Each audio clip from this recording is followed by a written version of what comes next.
Hi, this video is to introduce Jess, our 1975 VW camper van. Jess is a feast of orange 1975-ness, and she's an extremely rare camper van in that she's got a 3-speed automatic gearbox. You'll also not find many of the late Westphalia Continental conversions in right-hand drive, so that makes her doubly rare. We're going to introduce you first of all to keys. First thing to say about keys, our insurers require me to tell you that if they're left unattended in the van, she's not insured, so always know where you've got those. Next thing about keys is we've got quite a lot of them. The smallest silver one is just the fuel filler cap on the driver's side. The other silver one does the ignition, the sliding door and the tailgate, and then finally with 2 black ones, one with a dot on it, you can feel it with your fingers in the dark, that's the driver's door, and the other one is the passenger side cab door. That's keys. Before we go inside Jess, we're just going to connect her up to the mains. If you're on a campsite with an electric hookup, you can plug her in. I've got a demonstration cable, I'll show you where that goes, and if you just go around the driver's side.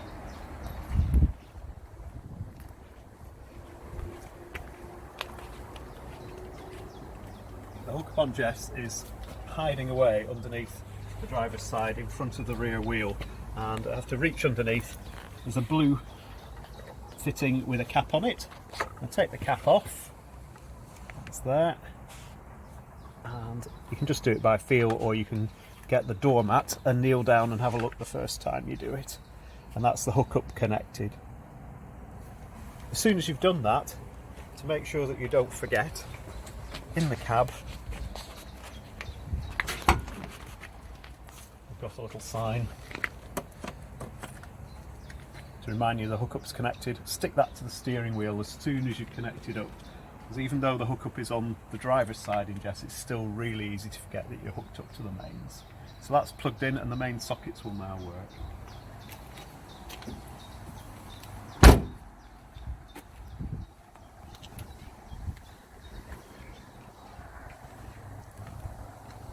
To open the sliding door, simply press the handle down.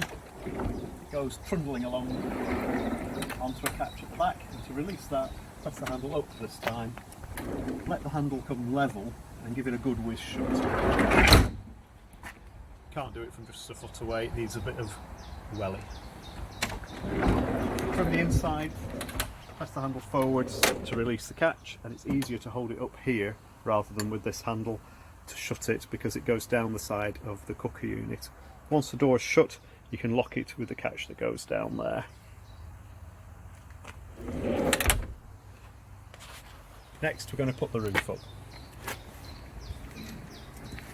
The roof in Jess is held down with this catch at the front here. Just pull that big knob there and lift the roof up. I tend to push it up with my head a bit.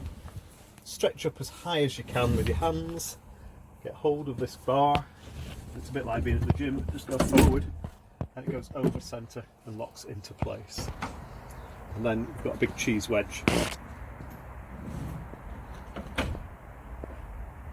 We've got the roof up, and up in the roof we've got these 2 bed panels. If we get hold of this one and bring it over and down, really easy to do. We've got a double bed, and it's like being in a big wedge of double Gloucester.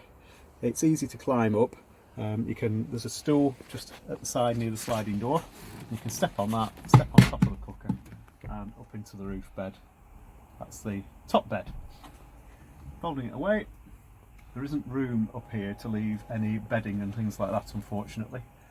Just fold this over and we'll leave the roof up for now just for some headroom, but it's easy to drop it back down again when you're ready to go camping. Downstairs, the bed makes up from the back seat, and we need to loose the seat belts. We've got 2 3-point seat belts on the sides and a lap belt in the middle, so you can fit baby seats, particularly on the 2 outer seats. It makes Jess a really good van for families. Pop the catches and we can lose the seat belts between the cushions. They will go down and under the seat.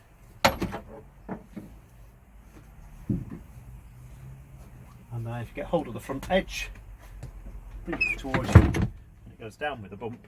It's what they call a rock and roll bed. Makes up the full width of the van, so really easy to camp in Jess with 2 adults and a baby, or a couple of adults with plenty of room and 2 more in the roof. So that's the sleeping arrangements. Just to get hold of the top of the seat, lift it up a bit, lift the front edge, it goes back down with a bump, and then you can fish the seat belts out. The bed makes up into the boot space, so all your bags and things that have been in the boot, you can put them into the cab in the driver's seat, and so on. Underneath the back seat, if we lift this up, got a crude but effective stick. Pop that in there while we have a look around. First thing to mention about this is when you're putting things under the back seat, just be aware of these brackets come up to lock into place when you're making it into the bed, and you've got to leave room for them going back under the seat as the seat goes down, so just watch that you haven't got the plastic box or the fan heater or anything where it might get damaged as the seat goes back down. Otherwise there's quite a bit of space under there. We've got a tub with all the crockery and things in. We've got the fan heater which can work off the mains hookup. We've got the hookup cable itself. We've got a folder with all the cutlery in. Just open that up. And just in case you've got fed up with my voice droning on whilst you're listening to this video, there's also a handbook here with everything in that I've been showing you up to now. So from which key does what, how the roof works, where the electric breakers are, how the gas works, and so on. And there's our phone number at the end of that if you get stuck with anything.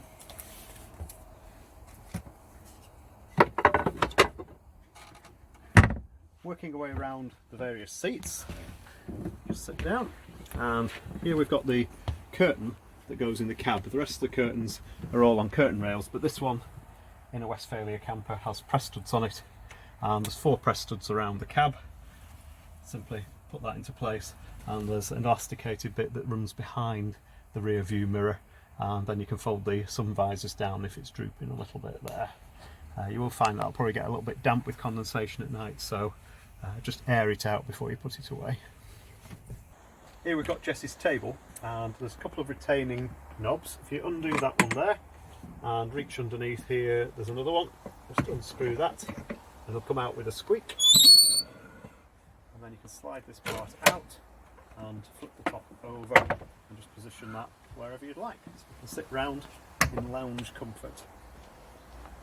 Fold that over. Always make sure you've got the retaining part out to support the table. Slide that away, and then it swings back in and locks in position so that it doesn't swing around while you're driving. We're just going to push it out of the way while I'll show you what's underneath the seat here. We can take the backrest cushion out of the way, and I'll lift this whole section up and away. So this is the gas locker, and in here as well we've got a set of screens for the windows. These go on the inside of the glass. This is the one for the windscreen. We've got suckers that go onto the windows, just wet them a bit and you can stick them on, and they give you a bit of double insulation, so they're well worth putting onto the windows at night for the sake of a few minutes. There isn't one for the small window just above where we are here, but there's one for every other one. When you come to take them off in the morning, you'll find that 1 or 2 of them will have probably peeled off anyway, but rather than trying to pull them off with the tabs or just pulling them off with the material, flick a fingernail underneath the suckers to break the suction and they'll just pop off the windows. If you try pulling them on there, they tend to tear like this one's done there, and to pull the suckers off the screens, so a little bit of care with those is appreciated. You'll find they're all labelled up to make it easier. Put them out of the way as well. And at the bottom here we've got 2 gas cylinders. One's connected up to the cooker and the other one that's full there is in reserve. They sit into little wells, and at the back of the well, at the bottom, there is a letterbox sized slot. This is all for safety. If there was to be a gas leak in there, it's butane is heavier than air, so it would dump the butane out of the bottom of the van and there'd be no issues at all. The only problem with that is if you put lots of small things into this gas locker as well, like your sunglasses or your flip-flops, you'll find that it will dump them out onto the road as you're driving along. So just put big things in there, such as the screens, the brush and dustpan, that kind of thing, water carriers. Plenty of room, but only for bigger things. The gas itself is turned off on the regulator, and always turn it off here when you're not using it, and particularly when you're driving. So we need to turn that on, and the little black knob just unscrews, so anti-clockwise, turn it all the way around, and that's the gas on. We can move the table out of the way again, and squeak, and come round to the cooker. all around Jess you'll find that the handles and things are really neat. There's little push buttons. You push the button in there, it'll release the catch that's holding that down. You lift it up, but you'll find it won't go all the way up, but it'll slide across, bring it up past the curtain rail and slide it back to rest against the bumper stop there. Under here we've got 2 burners. Jess doesn't have a grill, so if you're wanting toast you'll have to get creative with holding it on a fork in front of the gas burners there. In the drawer again you've got a little button to press before you can release the catch. Open that up, you should find the gas lighter, and you'll find all the utensils and things in here as well, and emergency brew kit. Turn the knob round to straight up, give it a click, and the gas is lit there. It's hard to see if it's bright sunshine, so just be careful, particularly when you turn it down to simmer. And it goes back up past full blast and off there. There's a few things from a safety point of view, as well as making sure that the gas is off whenever you're not using it. Always make sure you've got the curtains completely out of the way, that you don't have a screen on the window next to the cooker, and if it isn't sliding doors open kind of weather, the window next to the cooker slides open, so always make sure you've got some ventilation when you're burning gas in a small space. Make sure that's off and that it's cooled down before you try shutting the cooker top. If you leave it burning, you get that. So slide it across, slide it back again, pop it down, and the button clicks into place. So that's the cooking on gas, and I'll turn the gas straight back off on the gas bottle for safety. While I'm there, I'll put the screens away.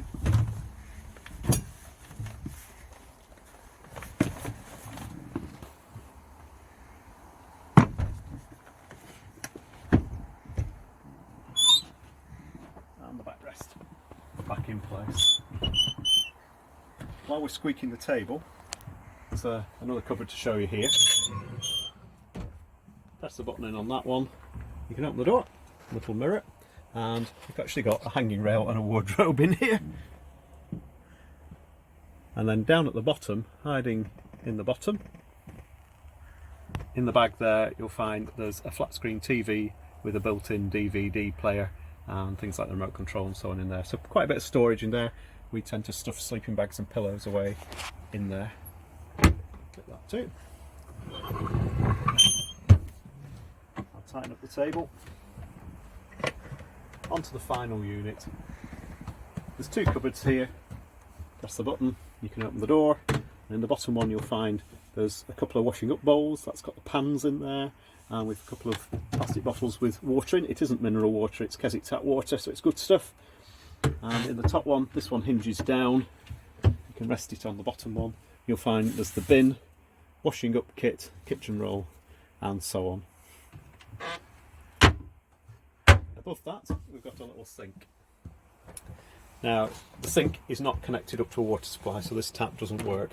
The reason is that if we had the water tanks on board, we'd have to clean them and disinfect them every time between hires. So it's better for us to use tap water just in some water carriers. So the tap doesn't work, but you can use the sink.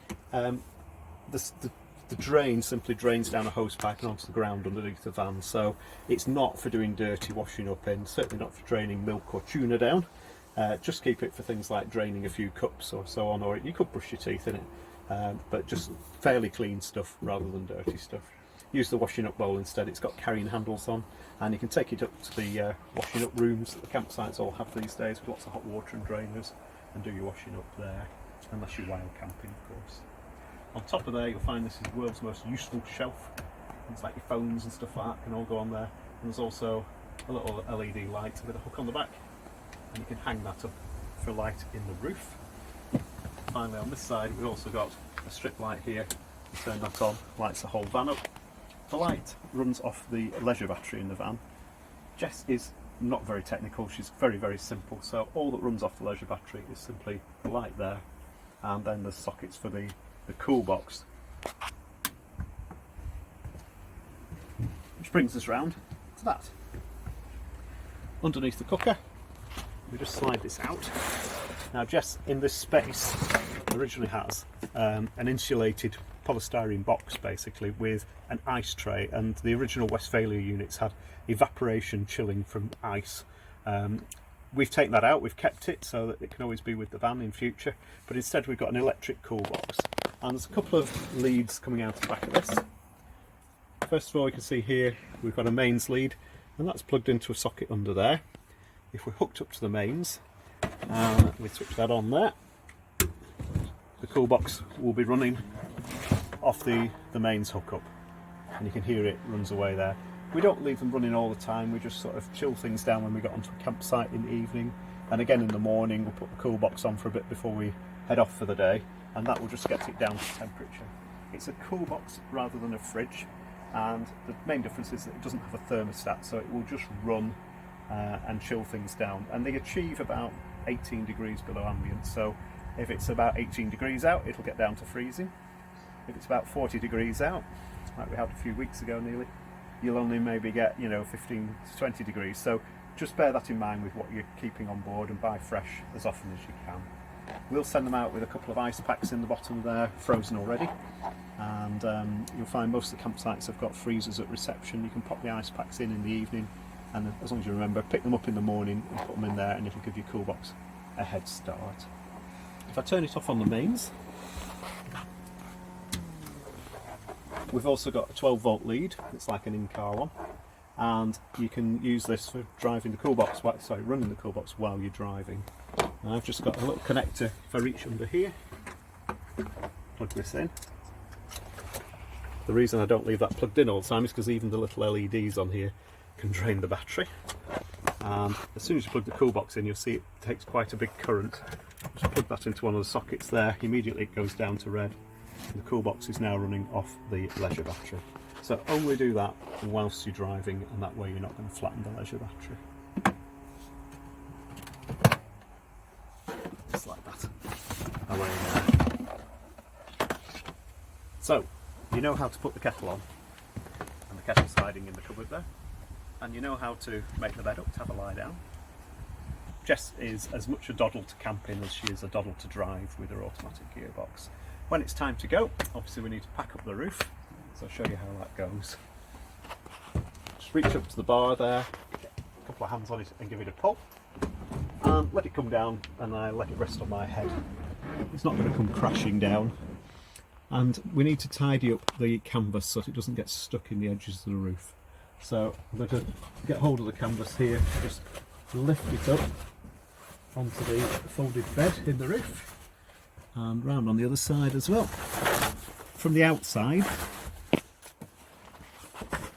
want to see that the canvas is all drawn up so that it's not going to get left in the gutters outside. And then I just roll up the canvas behind the catch, get hold of it and give it a good pull. We'll just have a check around the outside for any orange hernias that might be hanging out in the gutters.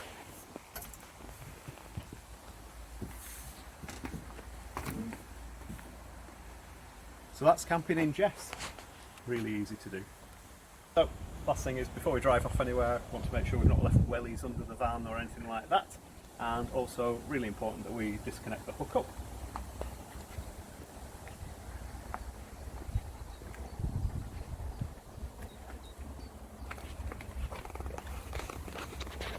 Reach underneath, pop the cap off, give it a pull, and then there's a white cap here which just covers up the terminals so that it doesn't get dirt in them. Don't bang it on because you'll struggle to get it off again, but just push on like that. And obviously if we're going to be travelling with passengers, we need to get the seat belts out. Just pull them through, reach between the seat cushions.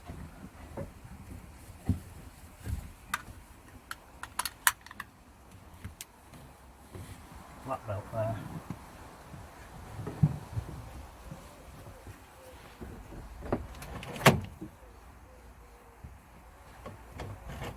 And another 3-point belt there.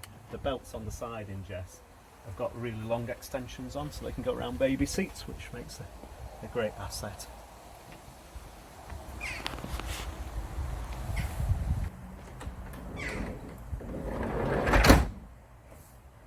And that's Jess.